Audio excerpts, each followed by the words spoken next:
Hello everyone and welcome back once again to ThursDev. I'm your host Luke, and today is going to be a bit of a sedate episode with a little less flash than usual. Unfortunately, for the sake of this week's episode, due to work commitments, I had to spend a little extra time in the office this week and was unable to prepare my usual script and source material for an episode this week. So I thought I'd take a moment today to talk about the life cycle of video game projects. This has all been touched on in snippets during certain parts of my other videos, but I never really went out of my way to really detail out the process that brings a typical video game project to fruition. So today, let's take a journey from the pitch to the post-mortem in today's video about the video game lifecycle. Most commercial game projects, in my experience, begin as what is known as a pitch. If you have any interest in the film or entertainment industry in general, you're likely to have heard this word before, but in its simplest terms, the game pitch is a statement that explains the highest level essence of a game. It gives a summary of the game's concept and core mechanics, and in a corporate environment usually also contains a high-level risk evaluation, saying what resources can be leveraged to make the product efficiently, and a generalized estimate of the time frame and therefore resource cost. The pitch itself can come from various places and be created for various reasons. An independent publisher will frequently create a pitch internally while planning for future projects, oftentimes in collaboration with a development team, either in-house or in a work-for-hire basis. In a development studio, the pitch will frequently be created with the intent to shop a project around to potential publishers, or in many cases will be in response to what's called an RFP, or request for pitch, wherein a publisher contacts a number of studios with a high-level concept, or perhaps a license, and asks each developer to send them a pitch for a game based on their requirements. The pitch document in these cases is usually accompanied by a production plan or sometimes staffing plan document, which is basically a budget, showing estimated man-hours to complete a project with important milestones like document submission, proto, pre-alpha, alpha, beta, QA submission, and release. Even in the case that a document isn't being created for external use, in the majority of cases it behooves the team to create them, especially a production plan, to guide the project as it moves onward. After a pitch is greenlit, it enters a planning phase wherein more detailed documents known as the GDD or Game Design Document and TDD or Technical Design Document are started, and often as not these are defined by a designer with help from a program lead to create the TDD and a producer to define the game's specifications and scope. The GDD and TDD are sort of a game bible, which detail all the minutiae of the game's mechanics and gameplay, flow, narrative structure, and anything else that needs to be defined in order for the game to transition from concept to implementation. The GDD in particular is something of a transitory document, which will be subject to hundreds if not thousands of revisions over the course of a project, but it's nevertheless important to have from the first steps of a project. Each of the game's mechanics are defined here and subsequently used by the programming and art departments for implementation. From this point onward, most of the way through the project, the process becomes a cycle of design, implement, test, iterate, commit. First are the core mechanics of the game, the minimum viable product that will allow the team to begin to really play the game even in its most elemental state, and then gradually adding the more minute details and eventually polish to the project. Each studio has their own method of project management, but the most common trend in development studios these days in the West is a hybrid of Agile Scrum and traditional waterfall methodology.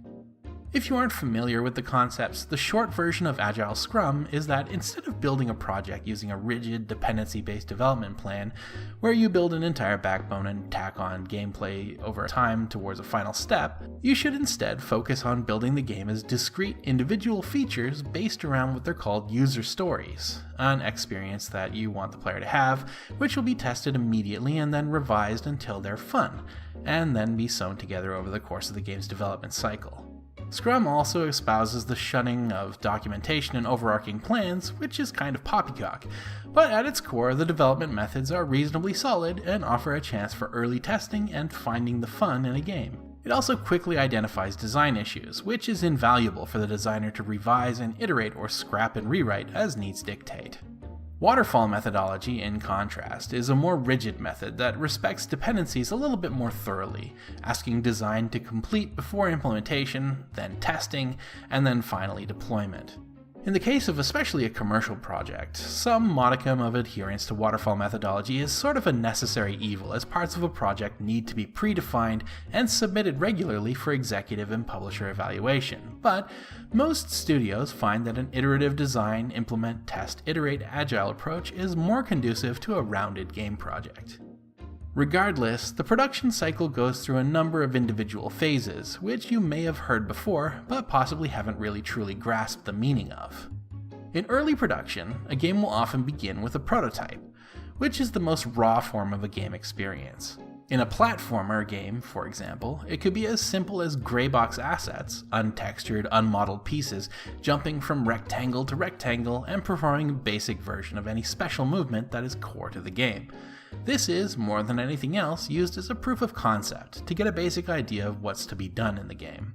After the prototype, the team works toward a pre-alpha and then an alpha, which is a functional game implementing often unpolished assets and perhaps only a few levels or playable areas, puzzles, or whatever is called for in the game.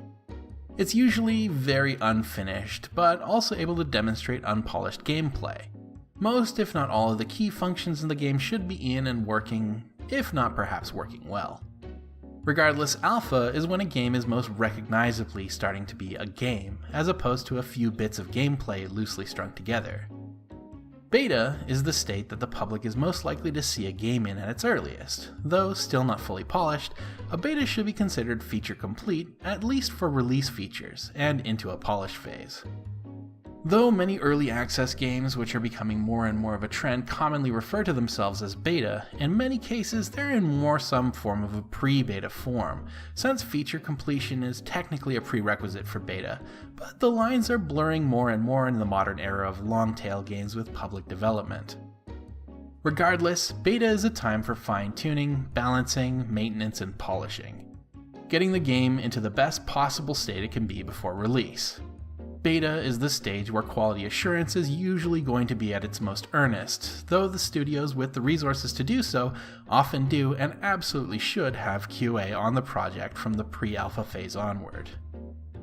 If a project's to be released to a platform such as one of the major consoles, Steam, or a storefront like the App Store or Google Play, they also have a submission process that needs to be adhered to, and their own QA processes, where their own people test the games against technical requirements for each platform. Depending on the platform, this can be a weeks-long process, and other important items like manuals and platform-specific documentation are also required, which it's the responsibility of the producer and technical leads to fill and submit. This is also when distribution logistics are typically handled for the rare game that still does a physical product run. Typically brokered with a distribution partner, though the advancement of digital gaming has seen fewer and fewer physical copies of games in circulation, as digital games are much more beneficial to the game creator on the whole. When this external QA submission is finished, release is scheduled and a product is ready to ship.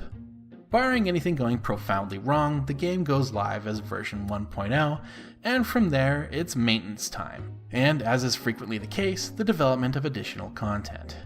Recently, this is no longer really the endpoint of a product's lifecycle, though it was the norm even as recent as the early 2010s before DLC and the concept of games as a service really caught on.